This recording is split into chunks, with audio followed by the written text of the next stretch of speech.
Thanks, Mike. So I want to tell you some of my thoughts that surround the issues of morality at the beginning of human life. Or if you prefer my alternate title, I got 99 embryos, but a person ain't one.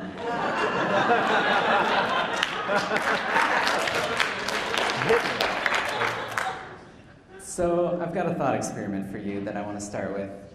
So imagine that you're a doctor working at this beautiful fertility clinic. And as you can see, it's very tall, several stories, and you work on the top floor. And imagine that your building is divided into two different sections. On the east end, you've got the business end of the operation, all of the offices and cubicles, paperwork and copy machines and so on. And at the other end of the hallway, that's where all the scientific magic happens. It's where the laboratories are, where the clinic is, and where the medical procedures are performed. Microscopes, test tubes, you get the picture. So today, there are 10 fertilized human embryos that you have in storage in the lab. And these 10 fertilized embryos all happen to be scheduled to be implanted tomorrow into 10 warm, welcoming uteruses. And for the sake of this experiment, let's say that you're confident that all of these procedures are going to work out flawlessly and that all of these women are guaranteed to bear children. So given those conditions, some people might argue that those frozen blastocysts in your lab are people, or potential people. So let's say that you're at work one day minding your own business when suddenly a disaster strikes. The building is on fire. The flames are spreading rapidly and you must take action. Down one end of the hallway, 10 of your colleagues are in the middle of a very important closed-door meeting. The smoke alarms aren't working. They don't know what's going on, and you realize that soon the fire will grow so big that these poor people will surely die in the blaze if you don't warn them. But then wait, at the other end of the hallway, what about the 10 frozen embryos that are waiting peacefully in your minus 80-degree freezer? They too must be rescued. Much to your horror, you realize that there's not enough time to save both. Smoke is rising and time is of the essence. So who do you save? It's a real Sophie's choice, isn't it? So I'm going to make it a little bit easier on your conscience, and let's say that there are 100, or why not 1,000 embryos in that freezer. Would that change your decision?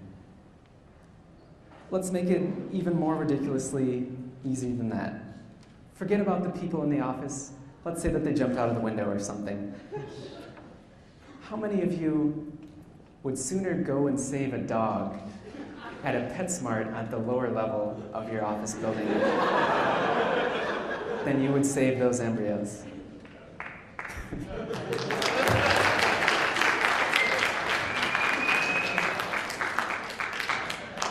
I, for one, would save the dogs, and I don't even like dogs. But according to certain pro-life viewpoints, human life begins at the moment of conception, and all human life is sacred.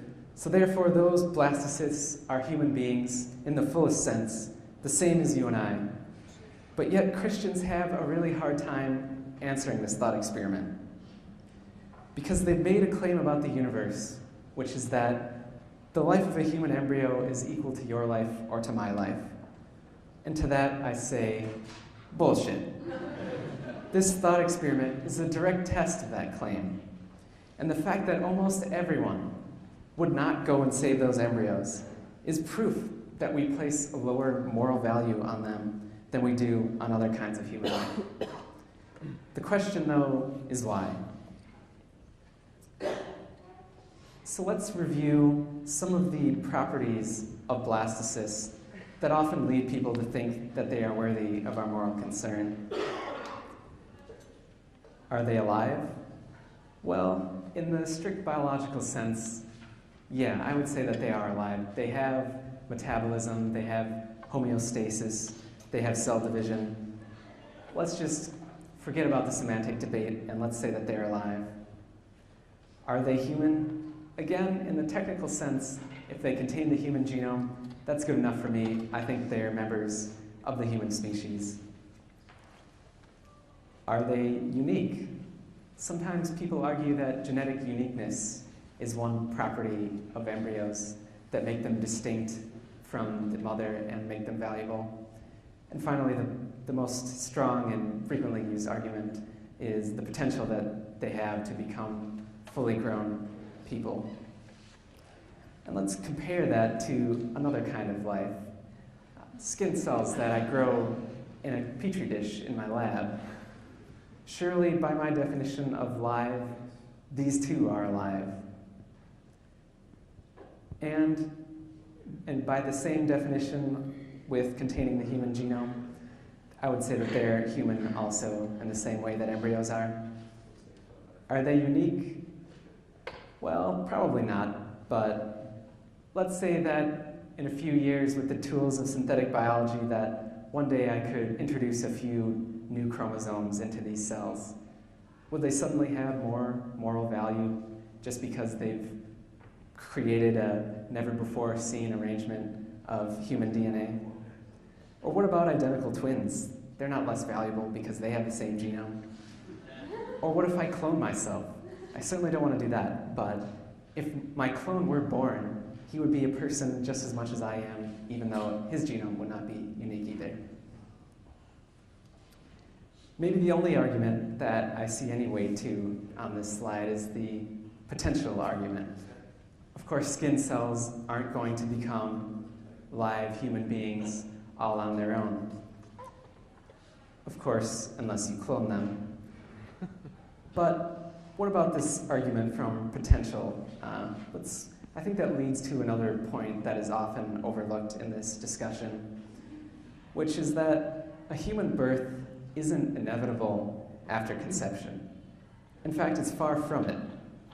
Although the exact numbers are hard to gather for obvious reasons, the studies suggest that at a minimum, about 2/3 of all fertilized embryos will fail to implant after the moment of conception. And beyond that, you're still not out of the woods. Another 1/3 of those embryos that do implant will spontaneously abort. So if you do that math, and even if you use conservative numbers, it works out to about 5 out of 8 fertilized embryos that aren't going to make it. They die. That's a majority. Forget about the problem of evil. I want to see someone try and explain this one away. The problem of implantation. Because this is a huge challenge to pro-life Christians. How could God allow this to happen? If embryos are people, then an astounding amount of death is occurring all around us all the time. All the mothers in this room are probably murderers. How could God be so callous and so sloppy with the design of human reproduction? One has to wonder, if God apparently has so little concern for the lives of these embryos, why should we care about them so much? I'm reminded of a quote from the great biologist J.B.S. Haldane, who, when observing the incredible diversity of insect species in the wild, he had the thought that if the Creator exists, he has an inordinate fondness for beetles. Well, I have a corollary quote to that, which is, if embryos are people, then God certainly seems to prefer their company in heaven.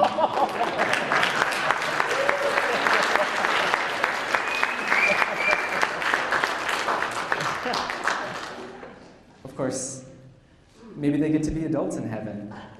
That's assuming they get into heaven at all. How do we know?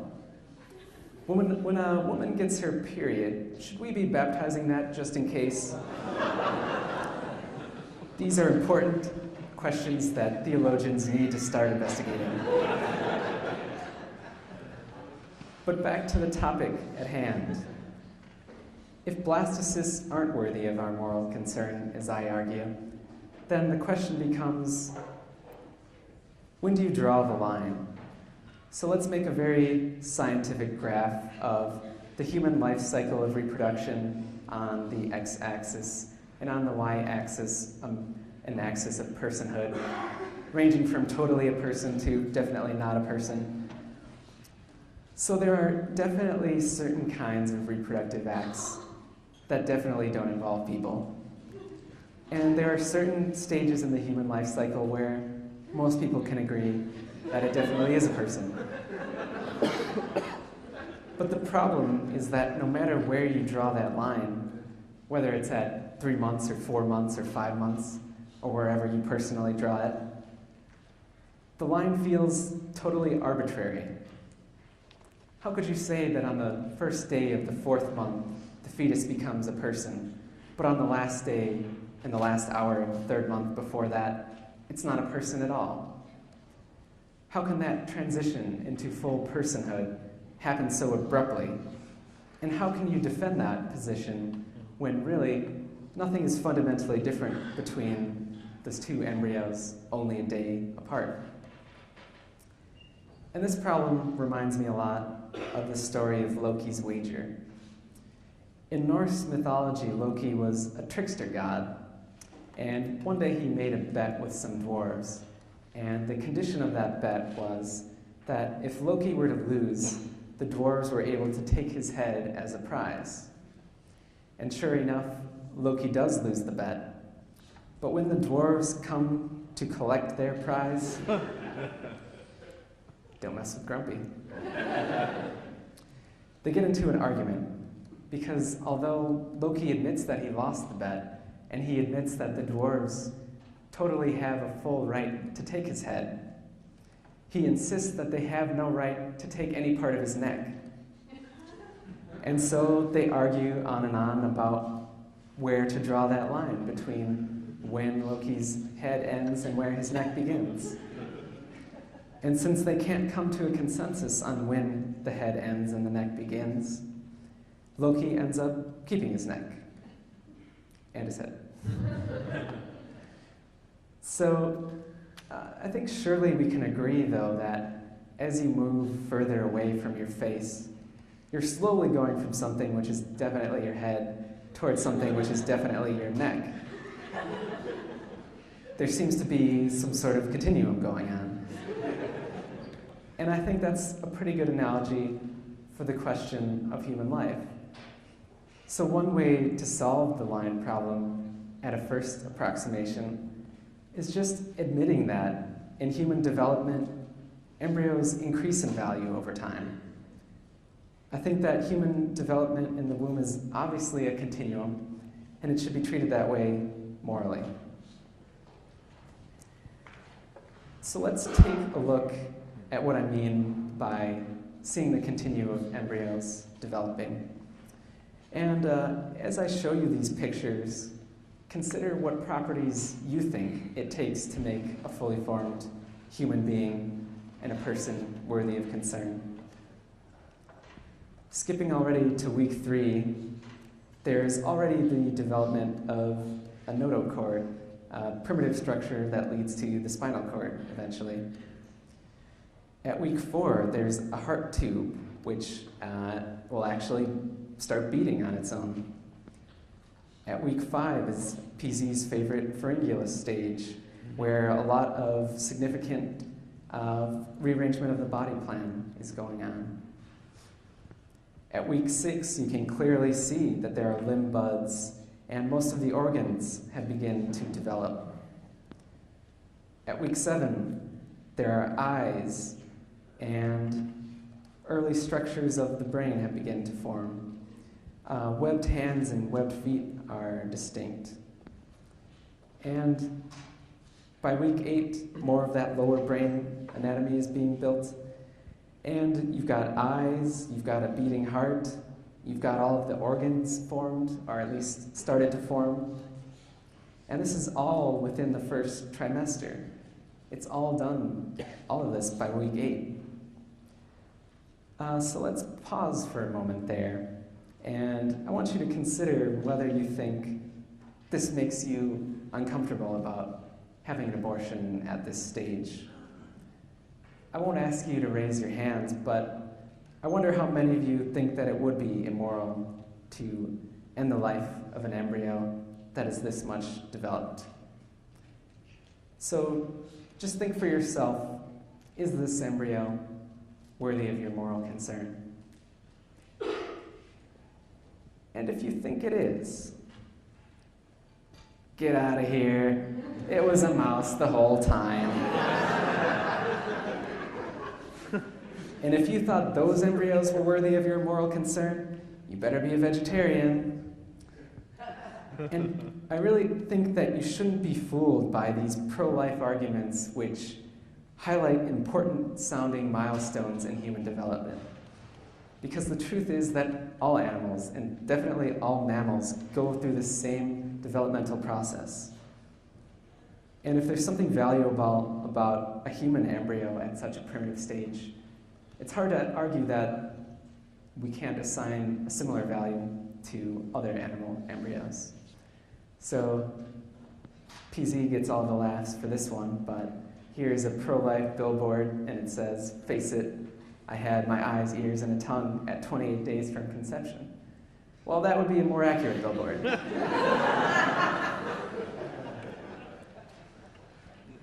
In fact, I've got a challenge for you. We've got a little bit of a police lineup. All of these are animals. In the top row, they're all in the pharyngulus stage that I mentioned earlier. In the bottom row, it's the same animal at a somewhat later stage. And somewhere in this mix, there's a human, there's a chicken, there's a possum, and there's a bat and a cat. And if any of you feel like gambling later tonight, I will bet you $1 that you can't pick out the human from this lineup. So I'm often asked that if I think abortion is okay sometimes, where can I personally possibly draw a line? And here's a radical answer which I think will serve for most purposes. And here we go. If I look at it and I'm not sure if it's a human or if it's a bat, then it's maybe not a person. That'll be my litmus test. And the graph that I showed earlier of increasing moral value over time might have been a little bit primitive. But to take a more serious approach, here I'm not only drawing a single line, but I'm taking a kind of a calculus approach and drawing a whole bunch of lines, each of which will take into account all the different variables and arguments that could come into effect in deciding whether or not an embryo is a person. So for example, I think there should be a pretty significant jump right around this period. This is about after 25 weeks of development, or 25 weeks after fertilization. And at this point, the fetus has its lungs developed enough that it's capable of performing gas exchange with the atmosphere.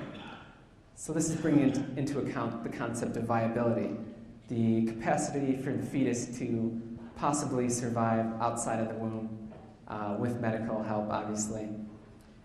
I think being viable on its own, outside of the mother, grants it some amount of moral worth.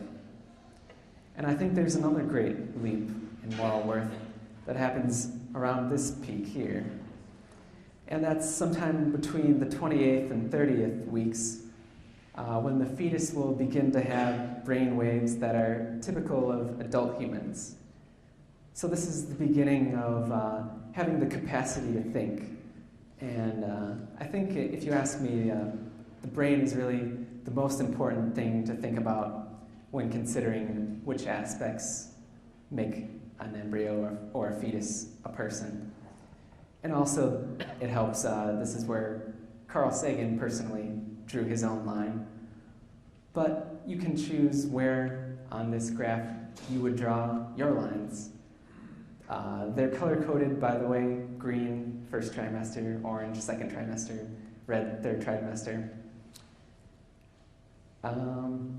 So you'll have to decide for yourself and do your own moral calculus to come to your own conclusions about when you think a fetus or an embryo becomes a person. And to conclude, I just want to review my presentation and summarize it into 4 quick questions that I find are pretty difficult for pro-life people to answer. So, remember the thought experiment. Who would you save in that hypothetical burning fertility clinic? People, as in your adult coworkers? Or would you run to the -80-degree freezer and be seen fleeing the building with an armful of test tubes? Remember the problem of implantation. Why does God allow the death of so many innocent blastocysts? And again, if you can't tell if it's a bat or if it's a cat or a possum, then are you really sure it's a person? That I think is a reasonable question to ask yourself. And remember how to solve the line problem. You don't have to draw a single arbitrary line. Human development in the womb is a moral continuum, and we should treat it like that. Thank you, and I will be happy to answer any questions you have.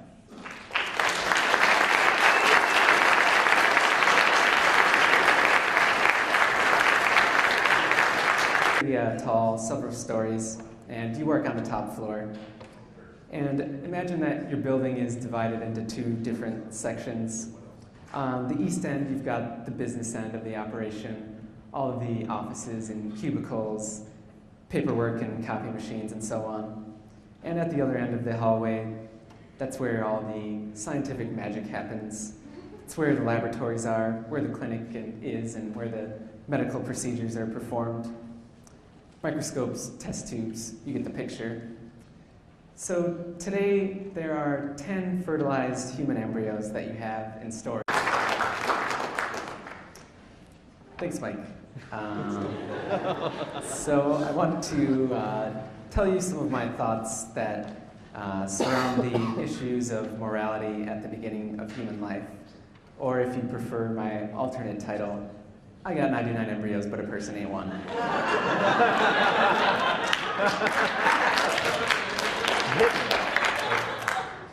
So I've got a thought experiment for you that I want to start with. So imagine that you're a doctor working at this beautiful fertility clinic, and as you can see, it's very rare. You realize that there's not enough time to save both. Smoke is rising and time is of the essence. So who do you save? It's a real Sophie's choice, isn't it? So I'm going to make it a little bit easier on your conscience, and let's say that there are 100, or why not 1,000 embryos in that freezer. Would that change your decision? Let's make it even more ridiculously easy than that. Forget about the people in the office. Let's say that they jumped out of the window or something. How many of you would sooner go and save a dog in the lab? And these 10 fertilized embryos all happen to be scheduled to be implanted tomorrow into 10 warm, welcoming uteruses. And for the sake of this experiment, let's say that you're confident that all of these procedures are going to work out flawlessly and that all of these women are guaranteed to bear children. So given those conditions, some people might argue that those frozen blastocysts in your lab are people, or potential people. So let's say that you're at work one day minding your own business when suddenly a disaster strikes. The building is on fire. The flames are spreading rapidly and you must take action. Down one end of the hallway, 10 of your colleagues are in the middle of a very important closed-door meeting. The smoke alarms aren't working. They don't know what's going on, and you realize that soon the fire will grow so big that these poor people will surely die in the blaze if you don't warn them. But then wait, at the other end of the hallway, what about the 10 frozen embryos that are waiting peacefully in your -80-degree freezer? They too must be rescued. Much to your horror,